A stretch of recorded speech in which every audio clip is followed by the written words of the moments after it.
Hello welcome back to our channel. അപ്പം നമ്മളിന്ന് കടയിൽ നിന്നൊക്കെ നമ്മൾ മേടിച്ച് കഴിക്കുന്ന പോലത്തെ പുറമെ നല്ല ക്രിസ്പി ആയിട്ടുള്ളതും എന്നാൽ നല്ല സോഫ്റ്റ് ആയിട്ടുള്ള പൂരിയും അപ്പം അതിൻ്റെ കോംബോ ആയിട്ട് ഒരു കിഴങ്ങ് കറിയുടെ റെസിപ്പിയും കൂടാണ് കാണിക്കുന്നത്.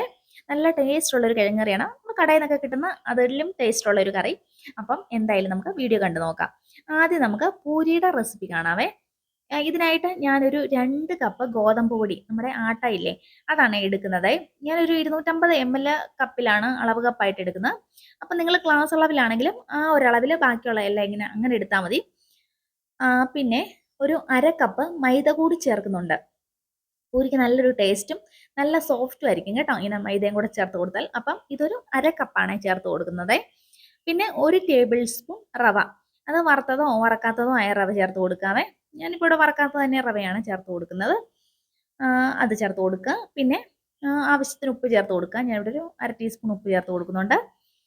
പിന്നെ എണ്ണ ചേർത്ത് കൊടുക്കുന്നുണ്ട്. 1 ടേബിൾ സ്പൂൺ എണ്ണ, ഞാനിവിടെ വെളിച്ചെണ്ണയാണ് ചേർത്ത് കൊടുക്കുന്നത്. നല്ലൊരു ടേസ്റ്റാണ് കേട്ടോ. പിന്നെ ഇത് കുഴയ്ക്കാനായിട്ട് പച്ചവെള്ളത്തിലും തണുത്ത വെള്ളത്തിലും നമുക്ക് കുഴയ്ക്കാം. ഞാനിവിടെ ഒരു ഇളം ചൂടുള്ള വെള്ളമാണ് എടുക്കുന്നത്. എപ്പോഴും സാധാരണയായിട്ട് ഇളം ചൂടുള്ള വെള്ളം എടുക്കാറ്. അപ്പം കുറേശ്ശെ വെള്ളം ഒഴിച്ച് ഈ മാവ് നന്നായിട്ടൊന്ന് കുഴച്ചെടുക്കുക കേട്ടോ. അപ്പം ഞാനിത് കുഴച്ചെടുക്കാനായിട്ട് പിന്നെ ഇത്രയും ഒരു വെള്ളമാണ് ബാലൻസ് ആയിട്ട് വന്നേക്കുന്നത്. 1 ടേബിൾ സ്പൂണോളം വെള്ളം ബാക്കിയായിട്ട് വന്നിട്ടുണ്ട്. എന്നിട്ട് നന്നായിട്ട് ഇതൊന്നും കൂടെ ഒന്ന് കുഴച്ചെടുക്കണം. നന്നായിട്ട് കുഴച്ച് ഒന്ന് സോഫ്റ്റ് ആക്കി എടുക്കണം. ഇതുപോലെ ഒന്ന് സോഫ്റ്റ് ആക്കി എടുക്കുക.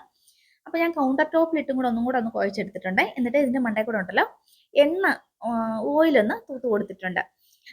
നന്നായിട്ട് ഓയിൽ തൂത്ത് കൊടുത്തിട്ട് നമുക്കൊരു 20 മുതൽ 30 മിനിറ്റ് ഒക്കെ വരെ ഇതൊന്ന് റെസ്റ്റ് ചെയ്യാനായിട്ട് വെക്കാം. അപ്പോൾ മാവ് ഒന്നും കൂടെ ഒന്ന് സോഫ്റ്റ് ആയിട്ട് കിട്ടുവേ. എന്നിട്ട് ആ മാവെല്ലാം ഞാൻ ഇങ്ങനെ ബോളായിട്ട് എടുത്തിട്ടുണ്ട്. എന്നിട്ട് ഓരോ ബോൾ നമുക്ക് ഇങ്ങനെ ഒന്ന് കൗണ്ടർ ടോപ്പിലോ അല്ലെങ്കിൽ ഒരു ചപ്പാത്തി പലകയിലോ വെച്ച് നന്നായിട്ടൊന്ന് പരത്തിയെടുക്കാവേ. ചപ്പാത്തി പോലെ തീരെ കനം കുറയ്ക്കേണ്ട, ഒരു ചെറിയ നേരി കട്ടിയിൽ ഈ ഒരു റൗണ്ട് ഷേപ്പിൽ ഇങ്ങനെ ഒന്ന് പരത്തിയെടുക്കുക കേട്ടോ. ഇതുപോലെ ഈ ഒരു കട്ടിയിലാണ് എല്ലാം ഒന്ന് പരത്തിയെടുക്കുന്നുണ്ട്. ഇനി പൂരി ഉണ്ടാക്കാനായിട്ട് ഞാനിങ്ങനെ ഒരു ചട്ടിയാണ് എടുത്തിരിക്കുന്നത്. ഇതിലേക്ക് നമുക്ക് ഓയിൽ ഒഴിച്ചു കൊടുക്കാം. ഞാനിവിടെ സൺഫ്ലവർ ഓയിലാണ് ഒഴിച്ചു കൊടുക്കുന്നത്. അപ്പം എണ്ണ നന്നായിട്ട് ചൂടായിട്ട് വേണം പൂരിയുടെ പരത്തിയത് നമ്മൾ ഇതിലേക്ക് ഇട്ട് കൊടുക്കാനേ. അപ്പം ചൂടായ ചെറിയൊരു പീസ് ഇട്ട് കൊടുത്താൽ നമുക്കറിയാൻ പറ്റും ഇതുപോലെ ഇങ്ങനെ മുരിഞ്ഞു വന്നാൽ ചൂടായെന്ന് കേട്ടോ. അപ്പം നന്നായിട്ട് ചൂടായിട്ട് വേണം ഇട്ട് കൊടുക്കാൻ, അല്ലെങ്കിൽ അങ്ങനെ പൊങ്ങി വരില്ല. അതുപോലെ എണ്ണയുടെ ചൂട് എപ്പോഴും ശ്രദ്ധിക്കുക, നല്ല ചൂടുണ്ടായിരിക്കണം. എന്നിട്ട് ഇങ്ങനെ തട്ടി കൊടുക്കുക ഇടയ്ക്ക്. അപ്പം അപ്പുറം ഇപ്പുറം ഒന്നും, അപ്പം ഇതിങ്ങനെ ബോൾ പോലെ ഇങ്ങനെ പൊങ്ങി വരും. അതുപോലെ തന്നെ പൂരി മുങ്ങാനുള്ള ഒരു എണ്ണ ഉണ്ടായിരിക്കുകയും വേണം. അഥവാ ഇനി എണ്ണ കുറവാണെങ്കിൽ സ്പൂണിൽ ഇങ്ങനെ അതിൻ്റെ മുകളിലേക്ക് കോരി ഒഴിച്ചു കൊടുത്താലും മതി കേട്ടോ. അപ്പം ഞാൻ മുങ്ങാനുള്ള എണ്ണ ഒഴിച്ചു കൊടുത്തിട്ടുണ്ട്. എന്നിട്ട് തിരിച്ചു മറിച്ചു ഇട്ട് കൊടുത്ത് ഈ പൂരി ഒന്ന് നന്നായിട്ടൊന്ന് പൊരിച്ചെടുക്കുക. ഇതുപോലെ ഒരു കളറൊക്കെ ആയി വിട്ട് വരുമ്പോഴത്തേക്ക് നമുക്കിത് എണ്ണയിൽ നിന്ന് മാറ്റി കൊടുക്കാവുന്നതാണ് കേട്ടോ. എന്നിട്ട് ഇതുപോലെ തന്നെ ബാക്കിയുള്ളതും കൂടെ നമുക്ക് ഇങ്ങനെ ഒന്ന് ഉണ്ടാക്കിയെടുക്കാം. പരത്തിയത് ഇട്ട് കൊടുക്കാം. അപ്പം എല്ലാം ഒന്ന് പരത്തി വെച്ചേക്കുക. എന്നിട്ട് ഓരോന്നായിട്ട് ഇട്ട് കൊടുക്കുക. ഞാൻ എല്ലാം ഒന്ന് പരത്തി വെച്ചിട്ടുണ്ടായിരുന്നേ.